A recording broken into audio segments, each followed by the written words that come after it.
A luxury hotel humiliated and kicked out Morgan Freeman without even realizing who he would turn out to be the next day. Subscribe to the channel and write in the comments where you're watching this video from. The lobby of the Grand Marival Hotel was an embodiment of opulence and exclusivity. The floor gleamed with polished marble, reflecting the light from enormous crystal chandeliers that hung overhead like luminous sculptures. Every detail of the decor screamed wealth: plush armchairs upholstered in rich velvet, art pieces by renowned painters adorning the walls, and golden accents that caught the light, creating an atmosphere that was both dazzling and intimidating. The guests who graced the space seemed to belong to another world. Men in finely tailored suits spoke in low, confident voices, their Rolex watches glinting on their wrists. Women moved elegantly in designer evening gowns, their laughter soft but calculated, as if aware that every glance in their direction was a silent appraisal of their worth. They stood in clusters, sipping from crystal glasses filled with champagne, their conversations a blend of business jargon and social niceties. To them, the hotel wasn't just a place to stay. It was a stage where their status was displayed and validated. The staff matched the ambiance with their flawless presentation. The women behind the reception desk wore sharp, custom-fitted uniforms, their hair neatly coiffed into identical chignons. The men, in their black suits and perfectly knotted ties, moved with precision and professionalism. Their smiles were uniform, polite but distant, as if a transparent barrier shielded them from the humanity of those they served. Polished and poised, they maintained a demeanor that was inviting only to those who belonged. Through the revolving glass doors stepped Morgan Freeman. He wore a simple outfit, a pair of faded jeans, a navy sweater, and a well-worn leather jacket. A brown travel bag hung over his shoulder, bearing the creases and scuffs of years on the road. His face, familiar to millions, was etched with exhaustion. His recent filming schedule had been relentless, and all he sought now was a quiet night's rest. Yet, his entry into the lobby, though unassuming, disrupted the meticulously curated balance of the space. Morgan's presence went unnoticed at first by the staff, who were busy attending to a guest in an Armani suit at the counter. However, a couple seated near the grand staircase recognized him. The woman gasped softly, leaning over to whisper to her companion. Morgan caught the subtle movement and smiled faintly, tipping his head in acknowledgement, but quickly looked away, determined not to draw attention. He approached the front desk and waited patiently for his turn. The receptionist, a young woman with icy blue eyes and a practiced smile, finally glanced in his direction. Her gaze flicked over his attire, and though her expression remained neutral, Morgan sensed the shift in her demeanor, a stiffening of posture, a slight narrowing of the eyes. She cleared her throat delicately before addressing him. "Yes? Can I help you?" Her tone was cordial, but laced with a formality that felt distant. Morgan stepped forward, setting his bag gently on the floor. "Good evening. I'd like a room for the night. I don't have a reservation, but I'm happy to pay whatever's required." The receptionist hesitated for a moment, as if weighing her words. "I see. One moment, please," she replied, her fingers dancing across the keyboard in front of her. She maintained her smile, but there was something mechanical about it now. Her eyes darted to the screen and then back to Morgan. "I'm sorry," she said, her voice soft but resolute. "It seems we don't have any rooms available tonight." Morgan frowned slightly, glancing past her to the expansive lobby beyond, where a row of golden elevator doors waited to whisk guests to their accommodations. "No rooms at all?" he asked, his voice calm but tinged with disbelief. The receptionist's smile faltered briefly before returning.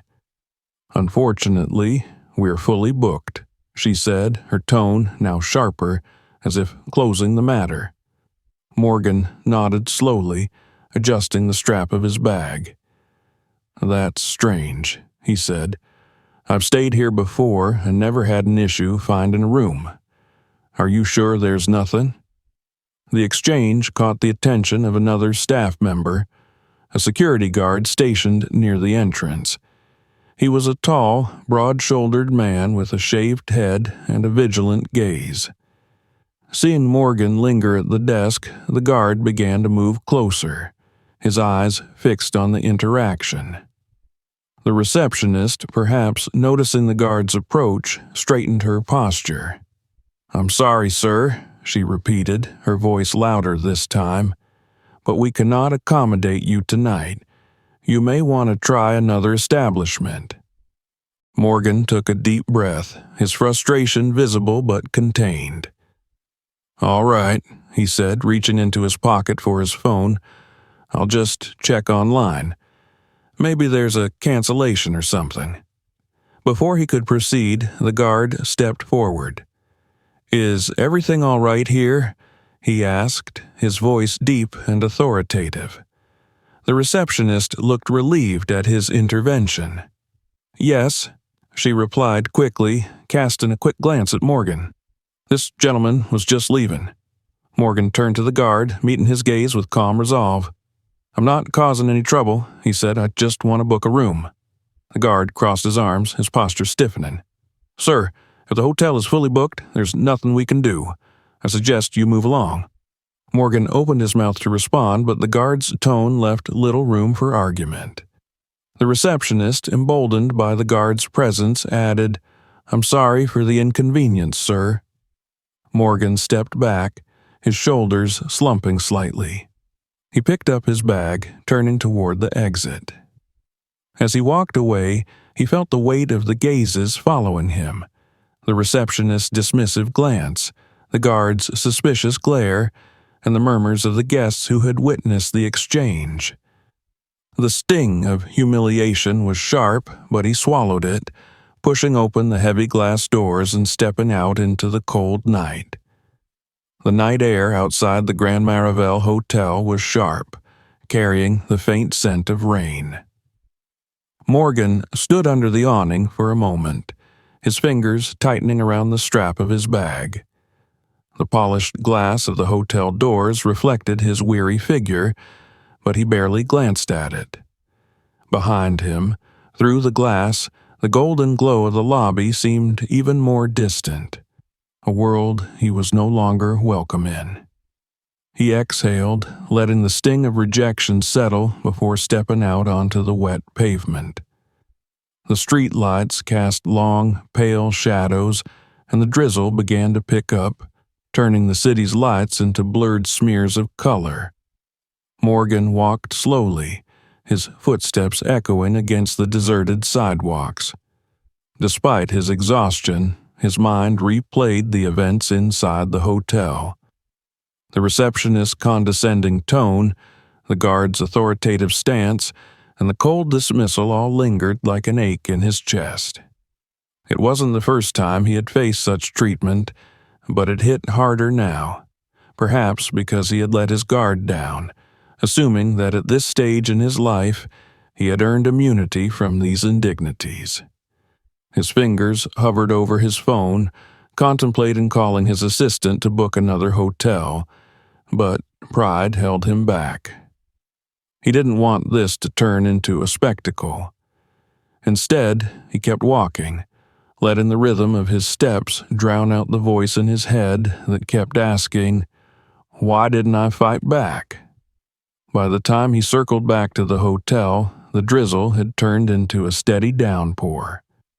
He stood across the street, watching as guests arrived in sleek cars, their drivers holding umbrellas to shield them from the rain. Morgan lingered there, half hidden by the shadow of a street lamp. He didn't notice the two figures stepping out of the hotel until one of them called out, "Hey, you again?" Morgan turned slowly. It was the security guard from earlier, now joined by another, younger man with a more aggressive demeanor. They crossed the street toward him, their steps purposeful. "You need to move along," the older guard said, his voice carrying over the rain. Morgan squared his shoulders. "I'm not causing any trouble. I just—" "Didn't you hear him?" the younger guard interrupted, stepping closer. "You're loitering. People are starting to notice." Morgan's patience frayed. "People are noticing because you're making a scene," he replied evenly. The younger guard snorted. "Don't get smart with me." Morgan met his gaze. "I've done nothing wrong. I'm standing here minding my own business." The older guard reached for Morgan's arm, and Morgan instinctively stepped back. "Sir, I'm asking you to leave the premises," the guard said, his tone sharper now.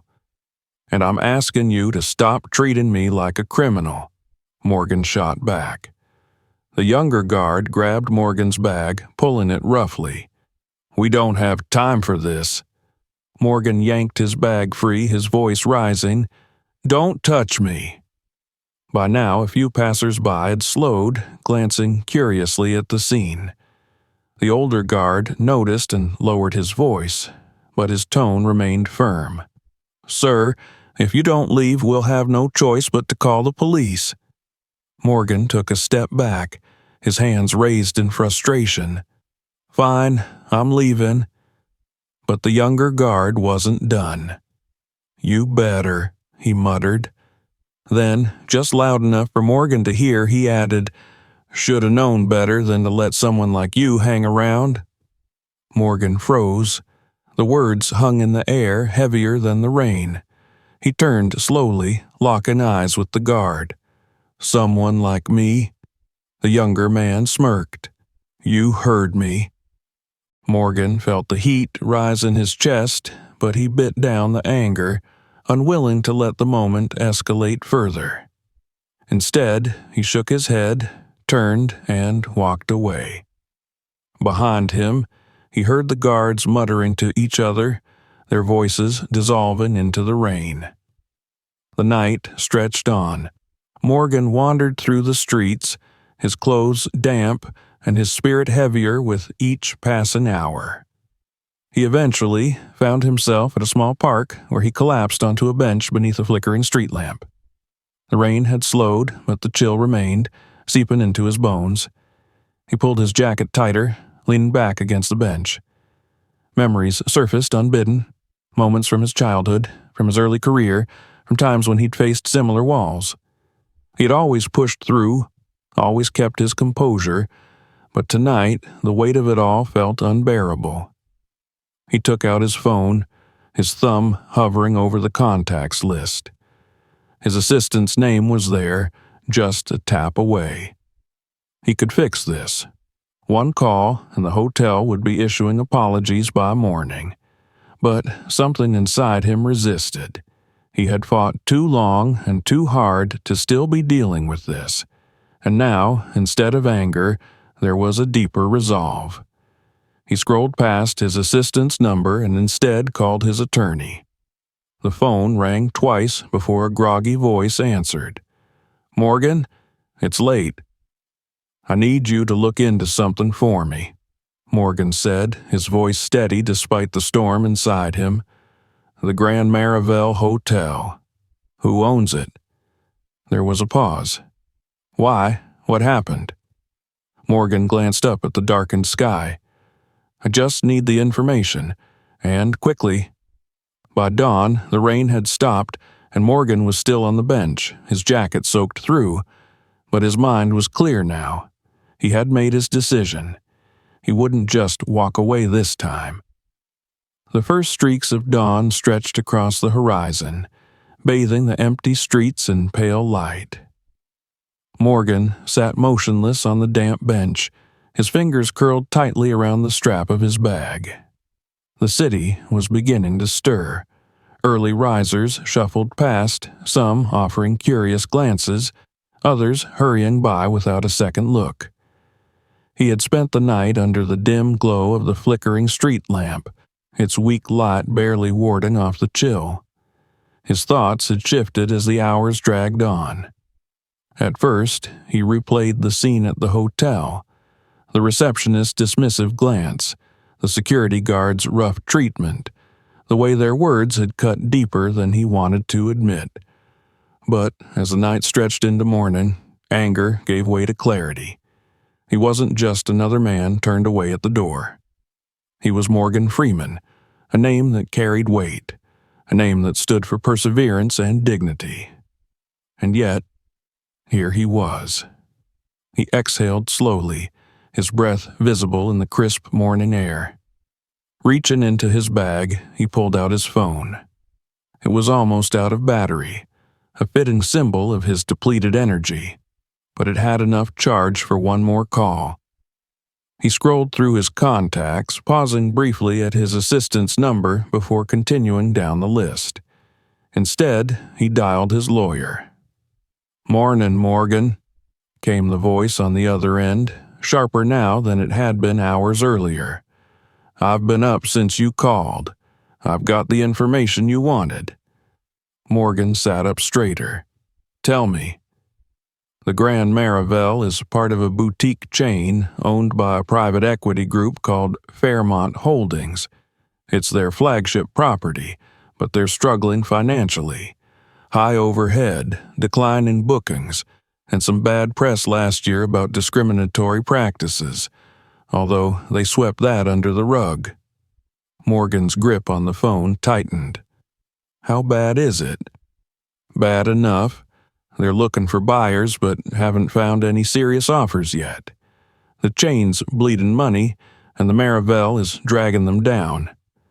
A small, bitter smile crept onto Morgan's face. "Perfect." His lawyer hesitated.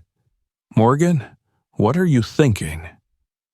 Morgan looked up at the sky, the first rays of sunlight warming his face. "I'm thinking it's time someone taught them a lesson." Morgan spent the next few hours at a nearby cafe, sipping black coffee and drying his clothes under the heat of a hand dryer in the restroom. By the time he emerged, his determination had crystallized into a plan. He dialed another number, his financial advisor, and set the wheels in motion. Over the next 3 days, Morgan stayed out of the spotlight. He worked behind the scenes, holding meetings in quiet offices and exchanging calls with lawyers and consultants. His team was small but efficient, combing through Fairmont Holdings' financials and negotiating terms. It wasn't easy. The chain's owners were wary, asking probing questions and dragging out discussions, but Morgan's reputation carried weight. When he made it clear that he was serious and that he had the resources to back it up, their resistance began to crumble. By the 4th day, the paperwork was nearly complete. Morgan sat in a sleek boardroom overlooking the city skyline, surrounded by lawyers and executives. The contract lay in front of him, its pages heavy with legal jargon and signatures. One of the executives, a middle-aged man with thinning hair and nervous eyes, cleared his throat. "Mr. Freeman, are you sure about this? The hotel, it needs work, a lot of work." Morgan leaned back in his chair, his gaze steady. "I'm sure." The man hesitated, then nodded and slid the final page across the table. Morgan picked up the pen, signing his name with a steady hand. And just like that, the Grand Marivel was his. The return to the hotel was as deliberate as it was symbolic. Morgan didn't arrive alone this time. He stepped out of a black luxury car, flanked by his lawyer, a public relations manager, and a small team of journalists. Cameras flashed as he crossed the marble lobby, his steps echoing in the stunned silence. The staff froze, their eyes widening as recognition dawned. The receptionist from his first visit was there, her face draining of color as she met his gaze. Morgan walked to the front desk and set his bag down. "I believe I'll take that room now," he said, his voice calm but carrying enough weight to silence the whispers around him. Before the receptionist could stammer a reply, the hotel's manager appeared. The same man who had sneered at Morgan just days earlier now approached with hesitant steps, his face pale and his hands clasped nervously in front of him. "Mr. Freeman," he began, his voice strained. "Welcome back. I wasn't expecting—" Morgan raised a hand, cutting him off. "I know," he said. "You weren't expecting me to own this place." The manager's mouth opened and closed, but no words came out. Morgan turned to address the gathered staff. "Let me make this clear," he said, his voice steady and deliberate. "Things are going to change around here, starting today." The journalists leaned in, their cameras capturing every word. Morgan didn't flinch under the scrutiny. "Discrimination has no place in this hotel or anywhere else," he continued. "What happened to me shouldn't happen to anyone, and I won't stand for it." The staff exchanged uneasy glances, and the manager's shoulders sagged. "Some of you," Morgan said, his gaze sweeping the room, "are going to have to answer for your actions. Others will have the chance to prove they're better than this. But make no mistake, this is no longer the Grand Marivel you thought you knew." He turned back to the manager. "We'll talk privately." The manager nodded, his face ashen, and led Morgan to the back office. By the end of the day, the news had spread. The Grand Marivel had a new owner, and its doors were closed for renovations.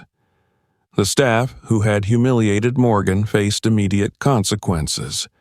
Some were fired, others suspended pending investigation. But for Morgan, this was only the beginning. He stood in the now empty lobby, taking in the silence. Soon, this place would be unrecognizable. And he was ready. The Grand Marivel's lobby was unrecognizable.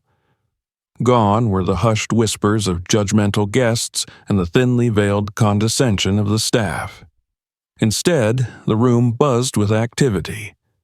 Workers in uniforms carried tools and supplies, ladders stretched towards the ornate ceilings, and protective sheets covered the marble floors. The sound of drills and hammers echoed off the walls, a rhythmic chorus of transformation. Morgan stood in the center of it all, his arms crossed as he surveyed the controlled chaos. It had been less than 48 hours since he finalized the purchase, but the work had already begun.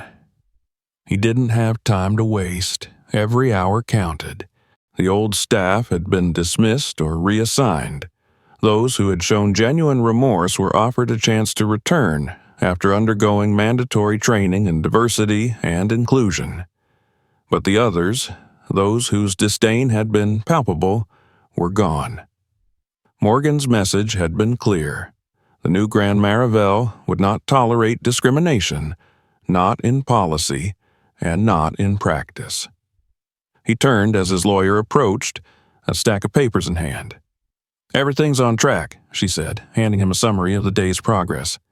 "The permits for remodeling are secured, and the HR team has already started screening applicants for the new staff. We should have interviews set up by next week." Morgan nodded, flipping through the documents. "And the press?" "Controlled," she replied. "The stories still focused on your acquisition and the renovation plans. No leaks about the incident. At least, not yet." Morgan's jaw tightened. He knew the story wouldn't stay quiet forever. Someone would talk.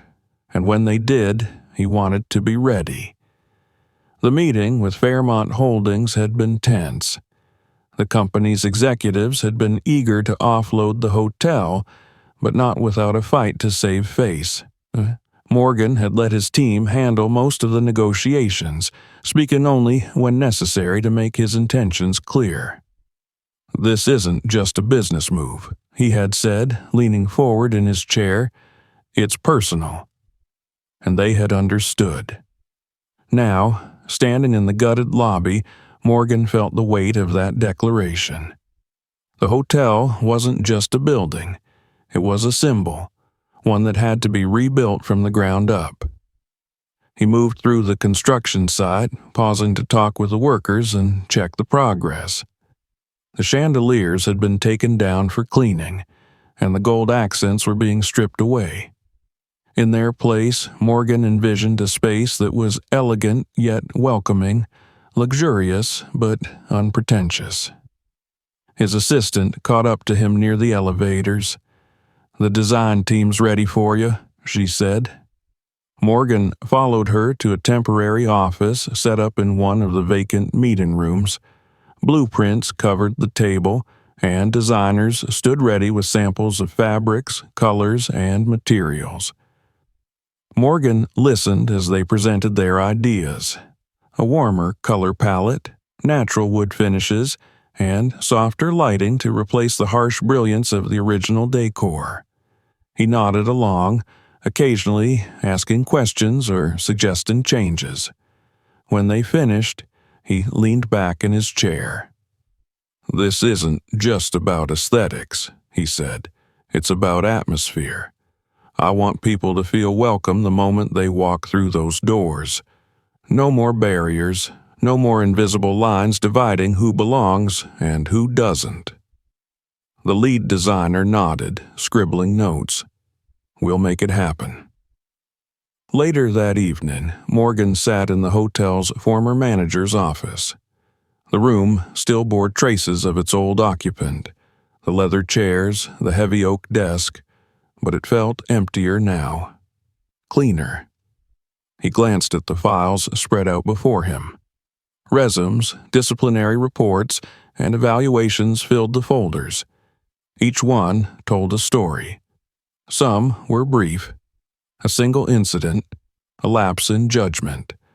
Others revealed patterns of behavior that left little room for doubt. Morgan's lawyer entered the room, her expression unreadable. "Ready for the meeting?" He nodded. The staff gathered in the conference room, their faces a mixture of anxiety and defiance. Morgan took his time looking at each of them before speaking. "You all know why we're here," he began. "What happened last week wasn't just an isolated incident. It was a symptom of a bigger problem, a culture that allowed discrimination to thrive unchecked." A murmur rippled through the room, but Morgan pressed on. "That ends now." He paused, letting the words settle. "Some of you are here because you believe in change. Others are here because you're hoping to keep your jobs. Either way, you're going to be held accountable." He gestured to his lawyer, who began reading names. The first to go was the manager. Morgan watched as the man stood, his shoulders slumped and his face pale. "You had a chance to lead by example," Morgan said. "Instead, you encouraged the behavior that brought us here." The manager didn't argue. He simply nodded and left the room. The guards followed. Morgan addressed them directly. "You treated me like a threat instead of a guest. That wasn't just unprofessional, it was unacceptable." Their protests were brief but futile. They were escorted out, leaving the remaining staff visibly shaken. Morgan turned to the receptionist last. Her eyes were red and her hands trembled. I'm so sorry," she stammered. "I wasn't thinking. I didn't mean—" "You didn't mean to hurt anyone," Morgan interrupted, "but you did." She swallowed hard, tears spilling down her cheeks. "Please, give me another chance." Morgan studied her for a long moment before speaking. "You'll have to earn it," he said finally. "Mandatory training, regular evaluations, and no guarantees." She nodded quickly, relief washing over her face. The meeting ended with Morgan laying out the new policies: strict codes of conduct, mandatory sensitivity training, and zero tolerance for discrimination. He made it clear that the hotel would no longer cater to elitism, but would instead become a space for everyone. By the time the staff filed out, the tension had eased. Morgan stayed behind, staring out the window as the sun dipped below the horizon. This was only the beginning. The real work was still ahead. The newly remodeled conference room bore no resemblance to the sterile corporate space it had once been. Gone were the cold, gray walls and harsh fluorescent lights. Instead, warm tones and soft lighting created an environment that felt less like a boardroom and more like a gathering space. Morgan had insisted on the changes, details that might seem trivial to some, but signified something larger to him. This was no longer a place for intimidation and authority. It was a place for honesty and accountability. The long, polished table was surrounded by the remaining staff, their faces tense and uncertain. The previous chapter of their lives had been erased, swept away along with the outdated decor and toxic culture they had helped sustain. Now they faced the man who had exposed their failings and demanded change. Morgan stood at the head of the table, calm but commanding. He didn't raise his voice. He didn't need to. The room was silent as he began. "You've all had time to think about what happened," he said, his eyes scanning the room. "And I've had time to think about what needs to happen next." He let the words settle before continuing. This hotel wasn't just broken physically. It was broken morally. And that kind of damage doesn't get fixed with a new coat of paint or fancy furniture. A few heads dipped, but no one spoke. "The way I was treated when I walked through those doors wasn't just unprofessional. It was inhumane. But this isn't about me." Morgan's voice sharpened. "It's about what this place represented. It was a symbol of exclusion, of elitism, of people deciding who belongs and who doesn't. That's what we're changing." He paused, stepping back to let the tension build. But change doesn't happen without accountability, and accountability starts now. Morgan turned to his assistant, who opened a folder and began reading names. The first was the former manager, already dismissed but present as a symbolic gesture. He sat stiffly, his eyes fixed on the table. "Let's talk about leadership," Morgan said, directing his words at the man. "You had the power to set the tone in this hotel. Instead, you let prejudice take root. Worse, you encouraged it." The manager flinched but didn't argue. He knew there was nothing left to say. "You're no longer part of this organization," Morgan continued, "and you won't be welcome back." The words were final.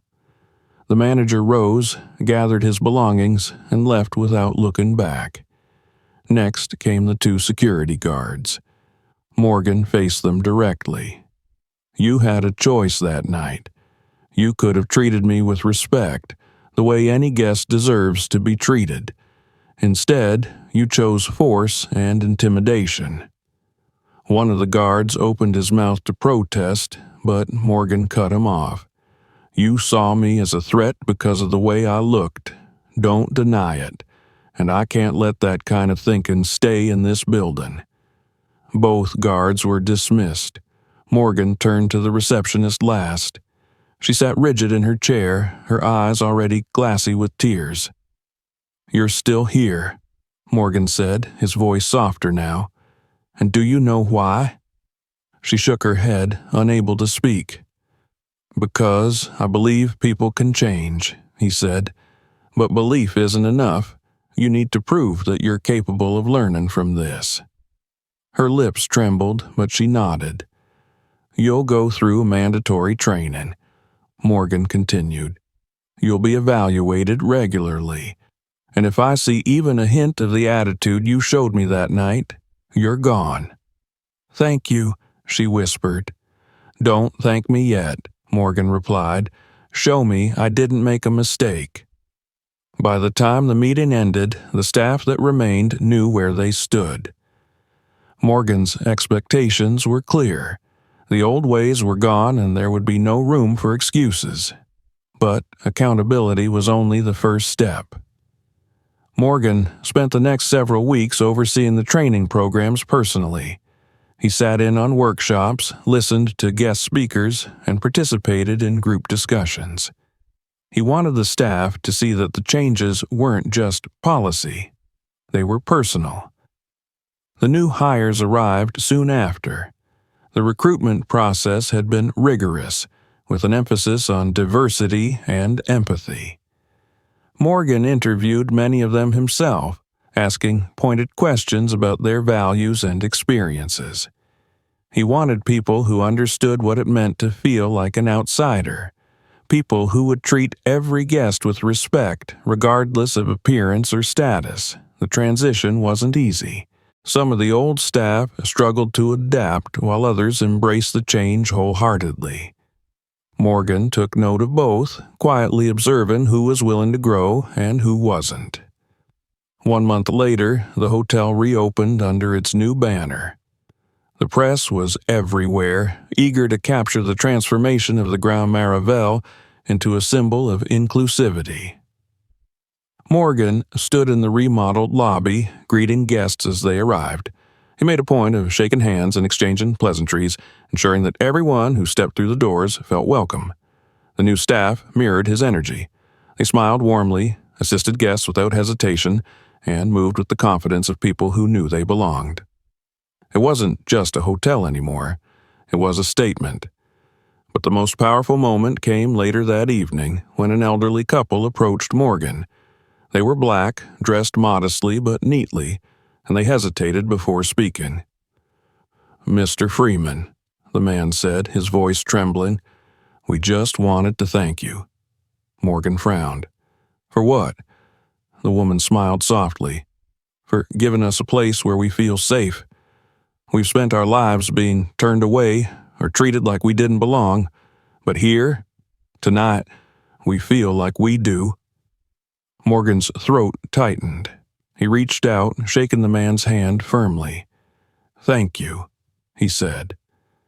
As the couple walked away, Morgan looked around the bustling lobby, his heart swelling with something he hadn't felt in years: hope. The morning sun streamed through the towering windows of the Grand Maravel's newly redesigned lobby. Its light danced across polished wood floors and soft, earth-toned furnishings, casting a warm glow over the space. The chandeliers had been replaced by sleek, modern fixtures that offered elegance without extravagance. Fresh flowers adorned the tables, and the scent of coffee and pastries filled the air, mingling with quiet laughter and conversations. Morgan stood near the reception desk, his gaze moving across the room.